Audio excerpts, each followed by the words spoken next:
I'd been thinking about quitting the diner for weeks. Wish I had. Because that one late night shift, it rattled me in ways I'll never forget.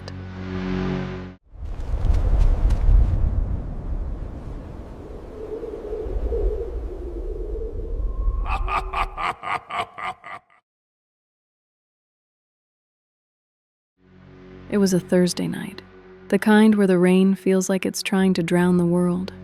The diner was dead quiet. Fluorescent lights hummed overhead, the clock above the register ticked steadily, and the fryer let out an occasional hiss. Outside, the wind slapped the windows like it was angry at being left out. I was alone on shift. No cook, no dishwasher, no backup in the office. Just me, the silence, and the storm. I was leaning against the counter, scribbling a few inventory notes onto a yellow pad, ketchup count, napkin refills, fry oil, boring end-of-night stuff. At the same time, my mind kept drifting. I'd been thinking about quitting for weeks now, the long nights, the isolation, the constant ache in my legs. It was burning me out. I needed a break. Something different. Anything. At some point, I just stopped writing. I stood there, pen in hand, listening. The patter of rain against the windows, the hum of the lights above, the stillness, it all kind of synced, like I was part of the silence. The world outside was a gray blur, and in here it was just me and the rhythm of quiet things. Then, bang! A smack, loud and sudden, right on the counter in front of me. I jolted, the pen flying out of my hand. My heart shot up into my throat so fast I couldn't breathe, and just like that, she was there. This woman, soaked through like she'd been standing in the rain for hours. Her hair clung to her face in wet strands, jacket dripping onto the tile. Pale skin, hollow eyes, not tired, empty. She didn't say a word for a second, just stood there staring. The door didn't chime. I didn't hear it open. No footsteps either, just her. I wanted to ask, where the hell did you come from? I didn't hear a thing. But I couldn't get the words out. I was too caught off guard, too unsettled. Then softly, almost too softly, she said, "I'm hungry." Her voice was hoarse, like it hadn't been used in a long time. Yeah, sure," I managed. "What can I get you?" She looked down at the menu laminated into the counter, pointed. "Cheeseburger, fries, cherry pie, please." I hesitated. Everything about her felt off. But there was something pitiful about her too, like a kicked dog trying not to flinch. So I nodded and turned to the grill. As I cooked, I kept glancing at her. She sat at the booth just across from the counter, staring right at me, hands folded neatly, unmoving. Every time I turned, she was in the exact same position, back rigid, eyes fixed on me, unblinking, like a mannequin with something waiting behind the glass. I tried to focus on the food, the hiss of the burger, the pop of oil, the sweet warmth of the pie in the oven. But the weight of her stare never lifted. The air felt charged, like the whole place was holding its breath. When the plate was ready, I brought it over. "That'll be $9.75, I said, trying to sound normal. She fumbled in her pocket and pulled out a crumpled wad of damp cash. Her fingers trembled. I took the bills, trying not to show how much my hands were shaking too. "Thank you," she whispered. Then she started eating. At first, slow, then desperate, like she hadn't eaten in days. Food smeared her chin, fell onto the plate, fries dropping to the floor. She chewed with open mouth, loud, wet, messy bites. Every few seconds, she'd flick her eyes up at me. Just a second too long, just enough to make my skin crawl. Not at all amused by what I was seeing, I turned to wipe the counter again, pretending not to notice. The lights above flickered once, then steadied. The hum of the fridge behind me felt louder. The rain outside picked up, hammering the windows with sudden urgency, drowning the room in a harder, more violent rhythm. Thunder rolled somewhere distant. I caught my reflection in the window, pale, drained. The flickering neon washed over my face, making me look ghost-like, like I didn't belong in my own skin. My chest tightened. I turned around to grab a cloth from under the counter, just for a second, barely a breath, and then it happened. Slam! She struck the counter again, harder this time. The sound cracked through the air and sent a jolt through my spine. I whipped around, heart hammering. She was crying now, soft at first, then full-on sobbing. "He's gonna find me," she choked out. "He always finds me." I unwillingly stepped closer. Hey, who? Are you okay?" "My husband," she whispered. "He hits me. Broke my ribs last time. Said he'd kill me if I ran again." My throat tightened. I can call someone," I said, grabbing the phone. "I'm calling 911. She nodded, still shaking. I dialed. The dispatcher answered. I gave my name, location, told them a woman was here, claiming abuse. They said officers were on the way. I locked the front door, then the back, kept the keys in my apron pocket. My hands wouldn't stop trembling. "Help's coming," I told her. She just nodded, arms wrapped around herself, rocking slightly. I hesitated, then added gently, "Why don't you go sit back at your booth? Just try to breathe. Relax a bit." Truth was, I needed her a few feet away.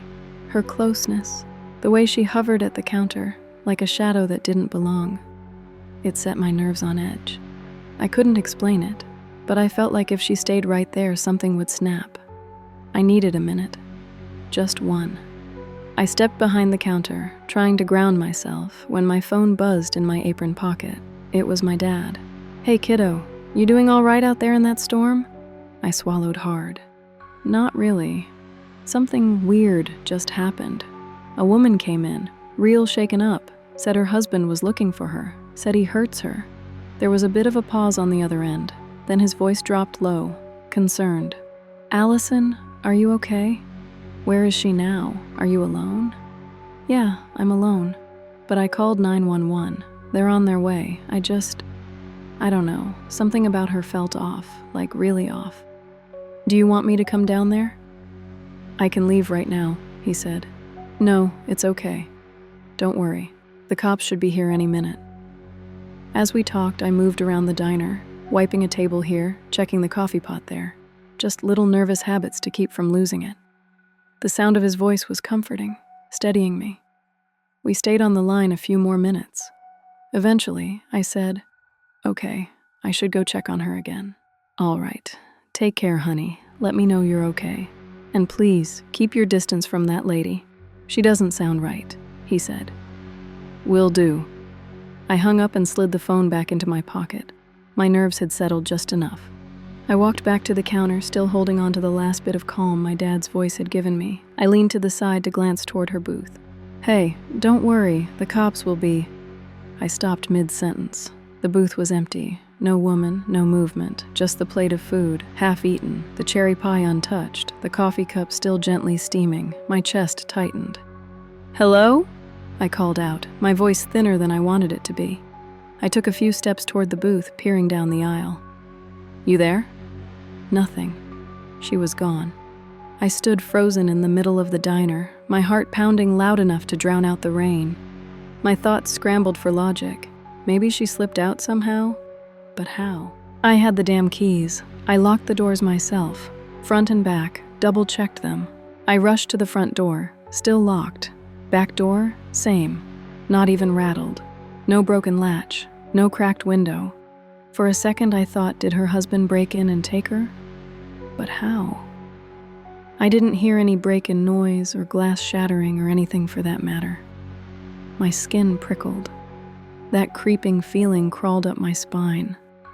The kind you get when you know someone's watching you, even if you can't see them. What if she was still here, hiding, just out of sight? Maybe behind the counter, in the storage room, watching me from the shadows. I spun in place, eyes scanning every corner. Every dark spot suddenly felt deeper, like something could be waiting inside it. I called out again. Nothing. The silence pressed in hard. Too hard. My gut twisted, but I forced myself to move.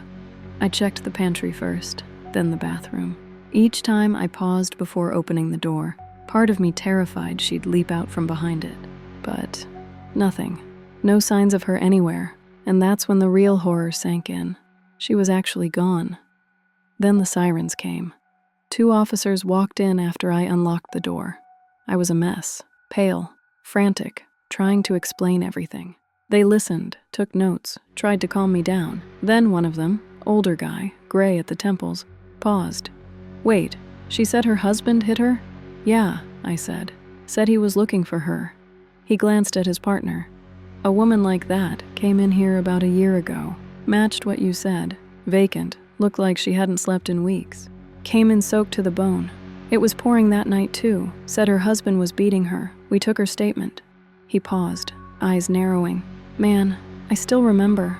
The way she looked at me, it was kinda off, like she would poke a hole in me." I stared. He went on. "We tried to follow up that night, but couldn't get an answer at the door. Went back the next morning. Found her dead. Blunt force trauma. There were severe bruises all over her face and body. Looked like she'd been beaten badly. Husband vanished before we got there. Never found him." I couldn't breathe. I couldn't speak. My knees nearly gave. Said they'd file a report, but there wasn't much they could do. I stayed inside with one of the officers, staring at the plate of cold food while I awaited my dad's arrival. To question my sanity, I walked slowly behind the counter and opened the drawer where I kept the cash, my hands still trembling. I needed to see it again, to be sure.